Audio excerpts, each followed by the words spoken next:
हाँ जी, good morning student, I am Avneesh. Last lecture में हमने जो है 3.2 के फर्स्ट थ्री क्वेश्चन जो है वो हमने कर लिए हैं। अब हम फोर्थ क्वेश्चन की तरफ बढ़ रहे हैं। अगर कुछ क्वेरी होगी तो आप उसको क्लियर आउट कर सकते हैं। फोर्थ क्वेश्चन में which of the following pair of linear equation are consistent और इनकंसिस्टेंट। इनके बारे में हमने अभी लास्ट लेक्चर में पढ़ा था, और अगर कंसिस्टेंट है तो ऑब्टेन द सॉल्यूशन ग्राफिकली हमें सॉल्व भी करना है।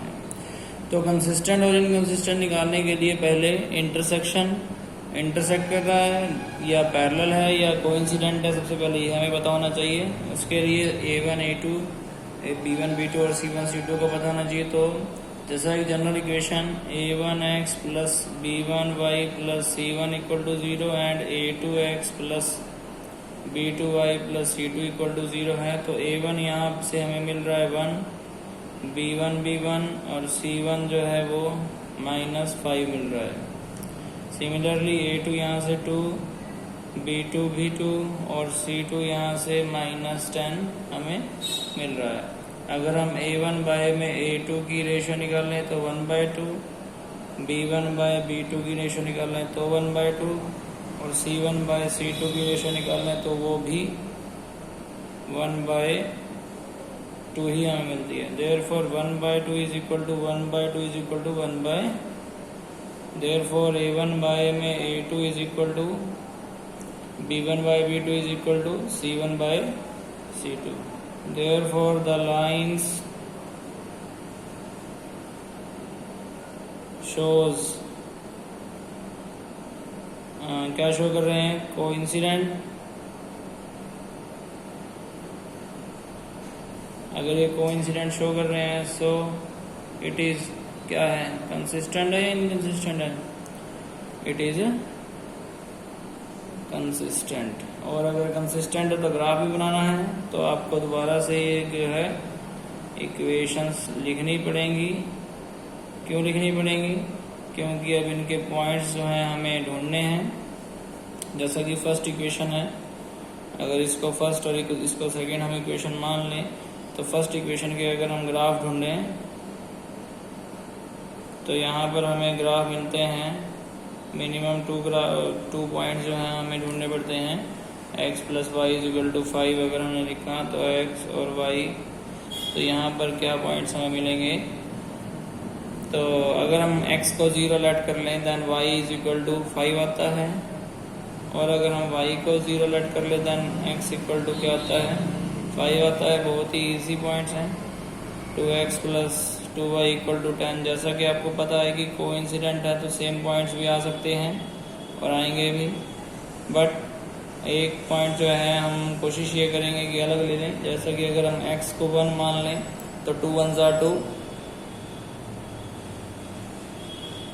और 10 माइनस 2 y इक्वल टू 8/2 यानी कि 4 आता है। और अगर x को 0 माने तो y 5 आता ही है। ठीक है, तो एक ये भी पॉइंट्स हमें मिल रहे हैं। इन्हीं पॉइंट्स को हमने जो है ग्राफ में प्लॉट कर देंगे। तो हमने ग्राफ जो है इस तरह से बना कर रखा हुआ है, x और y x एक्सिस और y एक्सिस, और 0 1 2 3 इस तरह से हमने गैप लिया है इसका 1 सेंटीमीटर का। तो जैसा कि फर्स्ट पॉइंट हमने इसके पॉइंट्स हम लगाएंगे 0 5 एंड 5 0, x 0 y 5, तो x 0 और y 5 तो यहाँ पर आएगा। पहले हमेशा x पॉइंट लिखना है, फिर y का, फिर जो है y 0 और x 5 यहाँ पर आएगा, x 5 y 0। इन दोनों पॉइंट्स को हमें जो है मिला देना है। तो हमने इन दोनों पॉइंट्स को मिला दिया। ठीक है, दूसरा पॉइंट, दूसरी इक्वेशन के पॉइंट्स क्या थे? 1 4 0 5 x 1 y 4। तो ध्यान से देखने पर पता लगेगा कि ये पॉइंट इसी लाइन के ऊपर आ रहा है,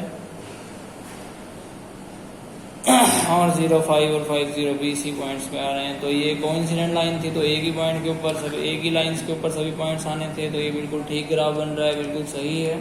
ठीक है, होप सो आपको सबको समझ में आया होगा। इसी तरह इसमें जो है सेकंड पार्ट है, इस क्वेश्चन के 4 पार्ट्स हैं, 2 मैं आज कर रहा हूँ। बाकी रेस्ट जो बच जाएंगे तो वो आपको खुद से ट्राई करने हैं। x minus y is equal to 8 और 3x minus 3y is equal to 16। तो यहाँ से भी मुझे a1 मिल रहा है 1,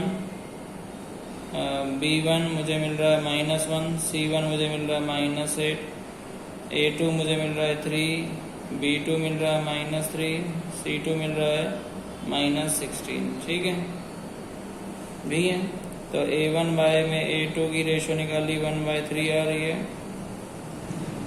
B1 बाय B2 की रेशो निकाली -1/-3, C1 बाय C2 की रेशो निकाली -8/-16, यानी कि 1/2। ठीक है, 1/3 is equal to 1/3 is not equal to 1/2।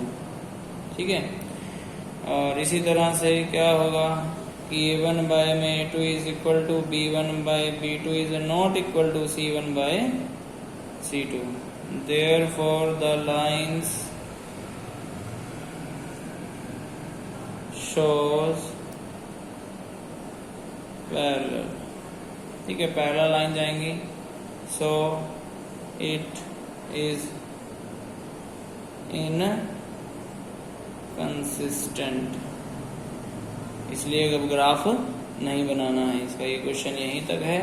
ठीक है, होप सो आपको सबको समझ में आएगा होगा। इसी तरह के इसके 2 पार्ट और हैं, उसमें भी आपको ट्राई करना है कि और सोल्व करना है। अगर कोई कंसिस्टेंट है तो आपको ग्राफ बनाना है, अगर कोई कंसिस्टेंट नहीं है तो आपको ग्राफ नहीं बनाना है। Thank you so much.